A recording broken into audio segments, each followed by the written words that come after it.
వస్తుంది కదా, వస్తుంది కదా. లాపంతుల రామూర్తి యూట్యూబ్ ప్రేక్షకులకి నమస్సమాంజలు. శివశక్తి శివలీల, శివశక్తి శివలీల. శివశక్తికి ఆయన యొక్క లీలే ఫౌండేషన్ అవుతుంది. త్రిమూర్తులు అంటారు. త్రిమూర్తులు అంటే ముగ్గురు అనుకుంటున్నాం. నిజానికి త్రిమూర్తులు ఒకే ఒక్కరు, ఆయనే పరమశివుడు. ఆ పరమశివుడే త్రిమూర్తులుగా తయారయ్యారు. అవసరాన్ని బట్టి ముగ్గురుగా ఏర్పడ్డాడు. పరమశివుడు మెలకువలో ఉన్నప్పుడు కలిగినటువంటి కలే ఈ బ్రహ్మాండ గోళాలన్నీ కూడా. హిమవంతుడు, మేనాదేవి అనేటువంటి వాళ్ళకి జన్మించినటువంటిది పార్వతీదేవి. మానవ జాతి స్త్రీ అయినటువంటి పార్వతీదేవిని వివాహమాడాల్సినటువంటి పరిస్థితి పరమేశ్వరుడికి ఏర్పడింది. ఎందువల్ల అంటే తారకాసురుడు అనేటువంటి రాక్షసుని సంహరించడానికి పరమశివుడు మానవ జాతి స్త్రీ అంటే మన జాతి స్త్రీని వివాహం చేసుకోవాల్సిన పరిస్థితి ఏర్పడింది. అతిలోక సౌందర్యవతి అయినటువంటి పార్వతి మహారాజు యొక్క కూతురు. ఆమె శివభక్తురాలు. చిన్నప్పటి నుంచి కూడా మహాశివుణ్ణే వివాహం చేసుకోవాలని భయంకరమైనటువంటి తపస్సులు చేస్తూ ఉంది. మేనాదేవి, హిమవంతుడు అంటే తల్లిదండ్రులు ఒప్పుకోలేదు. అయినా కానీ పంచాగ్ని తపస్సు, జల తపస్సు చేసింది. ఎవ్వరూ చేయనటువంటి తపస్సులు ఆ రెండు తపస్సులు కూడా. పరమశివుడు ప్రత్యక్షమయ్యాడు. ఆమెను పరీక్షించి పరమశివుడు ప్రత్యక్షమై చివరిగా ఆమెను వివాహం చేసుకోవడం అనేటువంటి జరిగింది. కాబట్టి శివుడి యొక్క శక్తి అనేటువంటిది అమోఘమైనటువంటిది. బ్రహ్మ విష్ణు ఇద్దరూ కూడా శివస్వరూపాలే అనటంలో ఎటువంటి శక్తి, ఎటువంటి సందేహం అనేది లేనే లేదు. శివపత్ని అయిన తరువాతనే సామాన్య జాతి స్త్రీ అయినటువంటి పార్వతీదేవికి దైవశక్తులన్నీ కూడా వచ్చాయి. ఆమె యొక్క ప్రతిరూపాలే అష్టాదశ శక్తిపీఠాలు, గ్రామదేవతలు. వీళ్ళందరూ కూడా పార్వతీదేవి యొక్క ప్రతిరూపాలే అనడంలో సందేహమే లేదు. అయితే శివుడు పార్వతిని ఎందుకు వివాహం చేసుకోవాల్సి వచ్చింది? ఆయన దేవజాతివాడు, ఈమె మానవ జాతి స్త్రీ. ఎందువల్ల పార్వతిని వివాహం చేసుకోవాల్సి వచ్చింది అనేటువంటి సందేహం మనకు రావచ్చు. తారకాసురుడు అనేటువంటి రాక్షసుడు, ఆ తారకాసురుడు అనేటువంటి రాక్షసుడిని సంహరించడానికి దేవజాతి, మానవ జాతి రెండూ కలిసినటువంటి వాళ్ళకి జన్మించినటువంటి పుత్రుడు మాత్రమే చంపగలడు అనేటువంటి వరం ఉంది వాడికి, తారకాసురుడికి.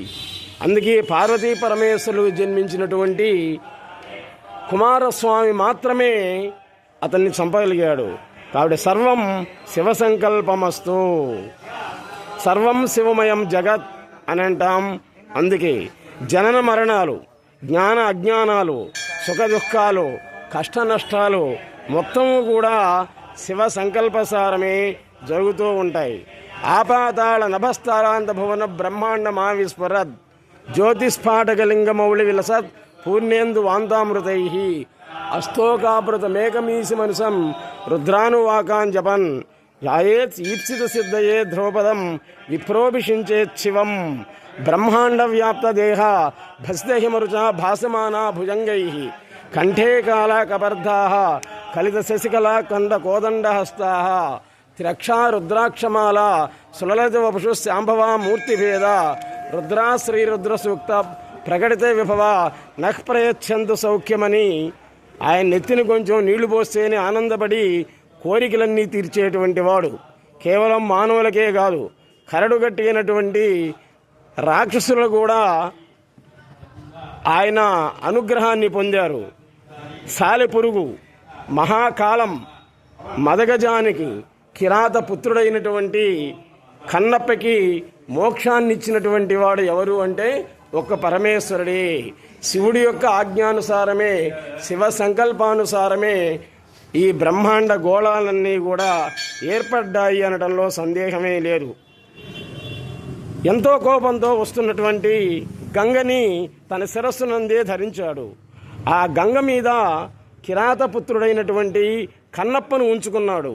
నిజమైనటువంటి ఆర్తితో నీవు పరమశివుణ్ణి ధ్యానించినట్లయితే మోక్షం అనేటువంటిది తథ్యం. మరణ భయం పోవాలి అంటే ఒక్క పరమశివుణ్ణి వేడుకోవడం తప్ప మానవుడికి వేరే మార్గం అనేటువంటిది లేదు. మూషిక కిరాతులకు మోక్షాన్ని ఇచ్చాడు. అజామినుడు అనేటువంటి దుర్మార్గుడు పరమశివుని యొక్క అనుగ్రహం చేత ఆయన మోక్షాన్ని పొందాడు. దుర్మార్గుడైనటువంటి మందరుడికి శివలోక ప్రాప్తిని కలిగించాడు. బ్రాహ్మణ స్త్రీని హత్య చేసినటువంటి ధర్మవీరుడు అనేటువంటి వాడికి చివరికి శివానుగ్రహాన్ని లభించి శివలోకం ప్రాప్తినే పొందాడు. కాబట్టి ఆరాధితో మనుష్యైశ్చ సిద్ధై దేవా సురాదిభిః ఆవాహయామి భక్త్యా త్వాం మాం గృహాణ మహేశ్వర. ఆరాధయామి భక్త్యా త్వాం మాం గృహాణ మహేశ్వర అని పరమశివుణ్ణి ఆర్తితోటి నీవు వేడుకున్నట్లయితే నీ కోరికలన్నీ కూడా తీరుతాయి అనడంలో సందేహమే లేదు. చివరికి మానవులకే కాకుండా దేవతలకు కూడా మోక్షాన్ని ఇచ్చినటువంటి వాడు పరమేశ్వరుడు. కాబట్టి శివశక్తికి మించినటువంటి శక్తి అనేటువంటిది లేనే లేదు. ఆర్తితో చేసేటువంటి మానవులకే కాకుండా దేవతలకి సర్వులకి కూడా మరణ భయాన్ని పోగొట్టేటువంటి వాడు ఒక్క పరమేశ్వరుడే. శివానుగ్రహాన్ని పొందాలి అంటే ఆర్తితో పరమశివుణ్ణి ధ్యానిస్తే చాలు అని చెప్తారు. గరిగపాటి నరసింహారావు గారు, చాగంటి కోటేశ్వరరావు గారు కూడా ప్రవచనకర్తలు. నాటి దీపస్తంభమే చిట్ట చివరికి బ్రాహ్మణునిగా మారిపోయింది. ఎన్నో శునకాలు, జంతువులు, మహాసర్పాలు కూడా శివుడి యొక్క ఆజ్ఞ చేత శివానుగ్రహం చేత మోక్షాన్ని పొందాయనటంలో ఎటువంటి సందేహమే లేదు. కాబట్టి ఒక్క పరమశివుడి యొక్క అనుగ్రహం ఉన్నట్లయితే సాధ్యం కానిదంటూ లేనే లేదు అనటంలో ఎటువంటి సందేహమే లేదు. అసాధ్య సాధక స్వామిన్ అసాధ్యం తవ కిం వద. సాధ్యం కానటువంటిదంటూ ఏమీ లేదు కదా. నెక్స్ట్ ఎపిసోడ్లో మళ్ళీ కలుద్దాం. Please subscribe our channel Ullapantula Ramamurthy world teacher. వేద పండితుల యొక్క వేద మంత్రాలు వింటున్నారు కదా. వేద మంత్రాలని వింటే చాలు మనకున్నటువంటి మానసిక దోషాలన్నీ కూడా పోతాయి అనటంలో ఎటువంటి సందేహమే లేదు. మళ్ళీ నెక్స్ట్ ఎపిసోడ్లో మళ్ళీ కలుద్దాం. Ullapantula Ramamurthy world teacher. Please subscribe our channel. నమస్తే.